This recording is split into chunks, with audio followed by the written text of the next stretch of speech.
We're going to be talking today about lust.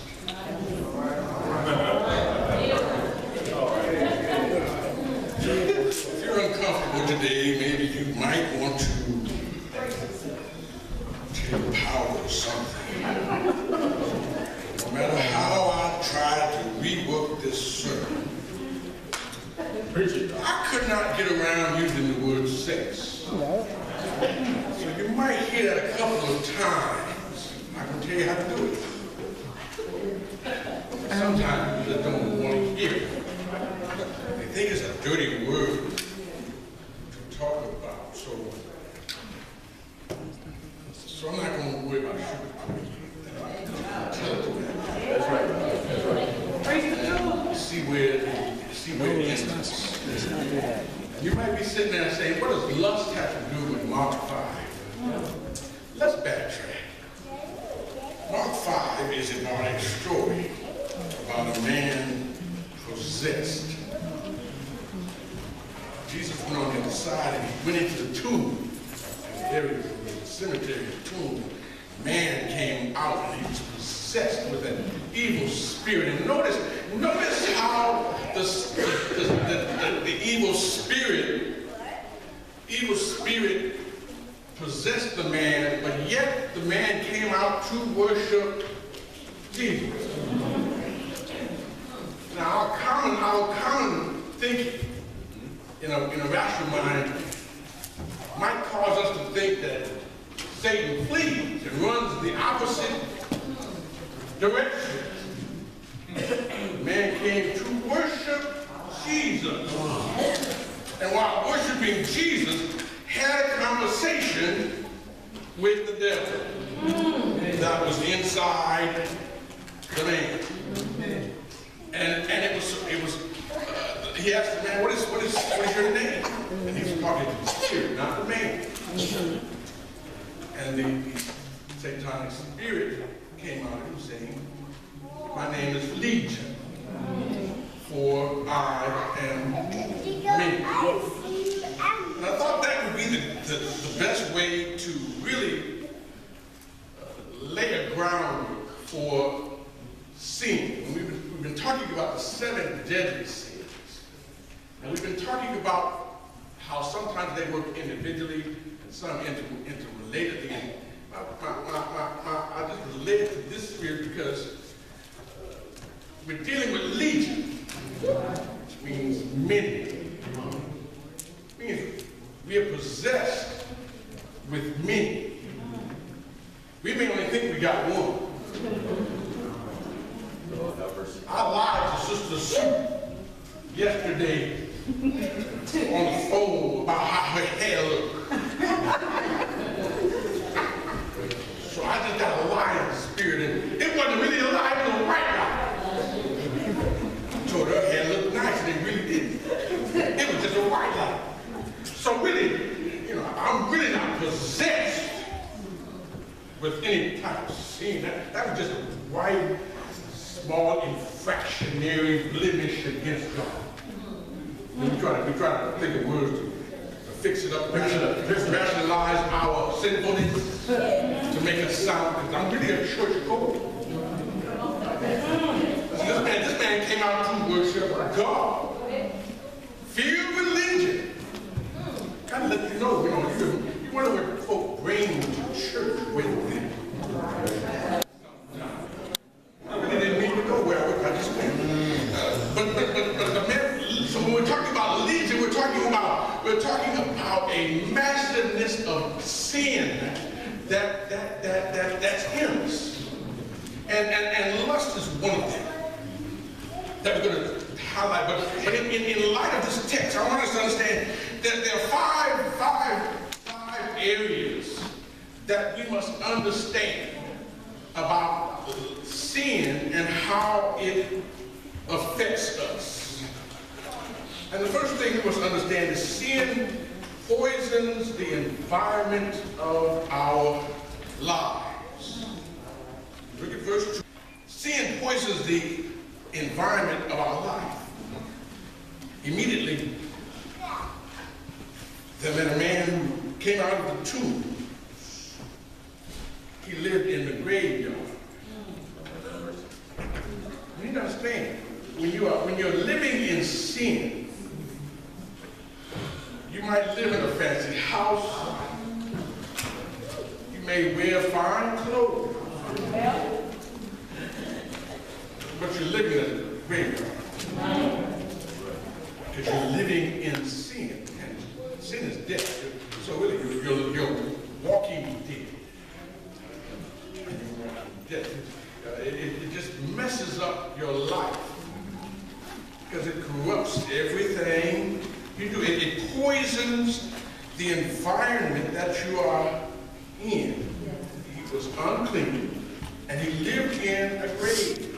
Well, let's look at that in relationship to lust.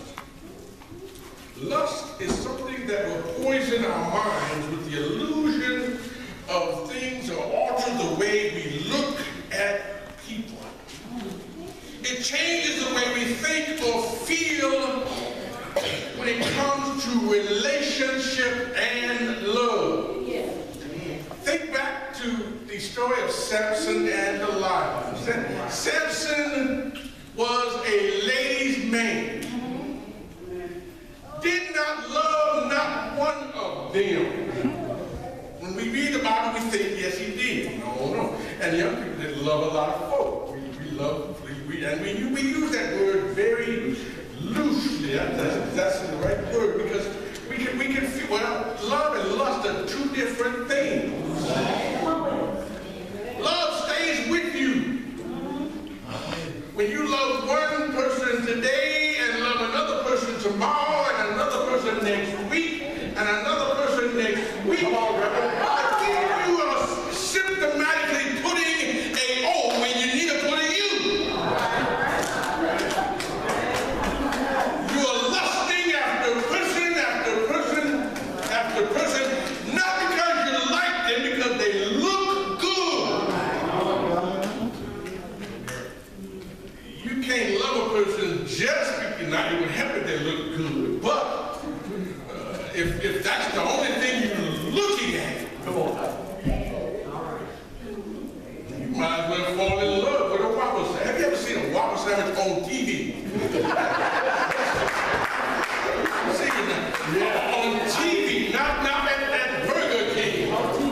What you see on TV is 100% different than what you see at Burger King, because on TV, they doctor the sandwich up. Because they know it's going to be on TV. They put all the tomatoes in a nice, neat row and make sure the cheese is hanging out perfectly. And they make it look like a good sandwich on TV. And then you go to Burger King and you buy one. Watch out.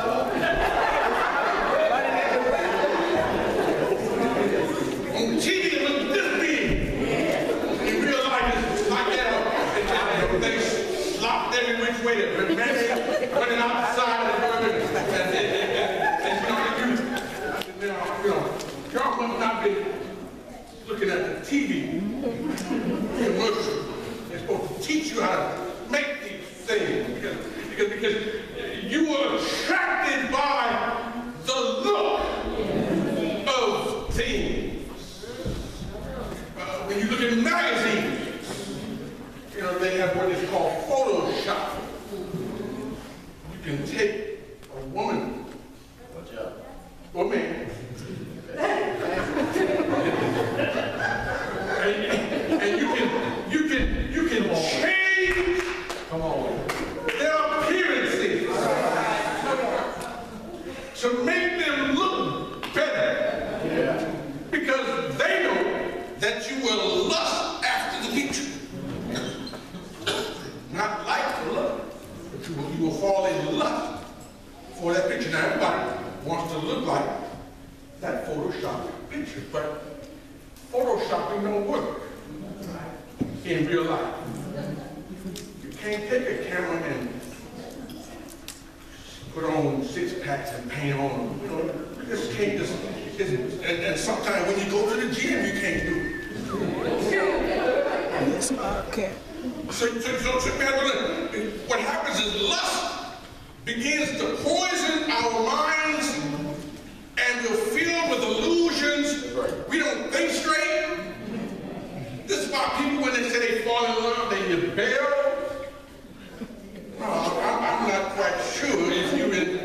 if that really happens in love, you're not supposed to hear no bells, no birds, no explosions. You're not supposed to feel lightheaded. All that stuff. That love is an experience, which I believe takes a little bit more time than the first 5 minutes that you look at the individual that you just said you fell in love with at first sight. I take serious issue with that phrase. I really do. From a biblical standpoint, you can become attracted at first sight, which is another form of lust. And I think what we need to do sometimes when we are attracted, we need to sit back and say, well, is this person a person that I am lusting after? Or am I really attracted to? Or maybe I need to take time to sit down and talk to this person and to see what's really on the inside of that person. Yes, yes. You need to look and see if that person that you say you fell in love with has something on the inside. Because if you engage into a relationship, and that relationship becomes what we want to really define as love, then it ought not matter whether they have gained a few pounds in the wrong places or not. Jesus tells God tells us, how can you love God that you can't see? And you hate your fellow man? Well, if you apply that same biblical principle in verse, because we say we love God. We ain't never seen God. God might be fat and dumpy. God may be 600 pounds. Bald head. God may not look like a cover girl or a Playboy or Playwoman magazine type figure, but we love him. But yet you can't stay in somebody. You go to a party and you look for the best looking girl or the best looking guy, that's if you ain't got a date. I remember when I was in high school, the boys, they went around, it was like a contest. Which boy got to the best looking girl first to ask him to prom. And if you wasn't a popular boy, you lost out. You had to get the leftovers, as they call it. They pick by attraction. They don't pick by coming in. And nobody wanted the class president. It was a girl, but she had 5.0 average. And nobody wants a brain job. They want looks. Cheerleaders. But there were only 7 of them to go on. So lust is something that really alters the way we look at people. It changes the way we think. Makes us think we're in love when we're really not. And then it begins to control our lives, which is point number 2. Sin controls, and not only does it control, it controls with absoluteness. No man could bind this man. Even chains couldn't keep it. Sin left unchecked in your life will take over your life. Just like alcoholism. Alcoholism starts with one drink that you probably had at one party. And then you end up going somewhere else and you have another party. And you have 2. And then you begin to like the taste of it. And then every time you go out to dinner, you're taking a casual drink. And then you say, well, it's got a nice taste to it. So you drink it, and you begin to drink it more and more. And then you start having other problems in your life, so you just go back, instead of getting a Dr. Pepper, you get some vodka and tonic, and you just take another drink. And then somebody tries to tell you that, you know, if you don't stop, you're going to become an alcoholic. And you say, I can handle my drinking. I can handle my stuff. And most young people today, they can tell you, if a young person tells you, I can handle 3, you got a problem. When you get to a point where you can actually tell somebody how many you can handle, you done gone too far already.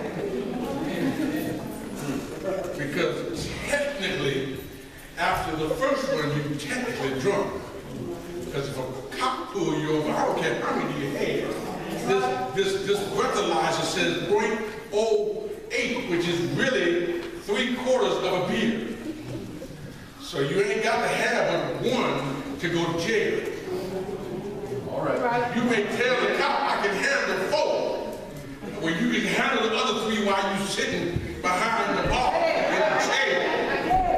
Because technically, according to this meter, you are drunk and you are going to, well, you get a ticket or whatever. But if left unchecked, it can take over your life and consume it, and the next thing you know, you're just drinking and drinking, and then you begin to justify and rationalize why you are doing it. Sin cannot be controlled or tamed once it's got a hold of your life. Only God can fix it. It's got to come out. That's right. Lust poisons and controls us with urges and urges that we, you know, it makes us feel like we got to conquer this conquest. Ooh, she's fine. I got to have. Then we try to rationalize it and talk about hormones. We got hormones. So we just got to. Come on. It's tight, but it's right. Your hormones were in check up until your 12th birthday, and all of a sudden, somebody showed you the wrong magazine, and your hormones just kicked in. Everybody else do it. See, sin is already poisoned your environment. Your hormones talk to your environment and say, everybody else doing it. You see it, go after it. Then you start talking to your buddies whose hormones are also telling them to lust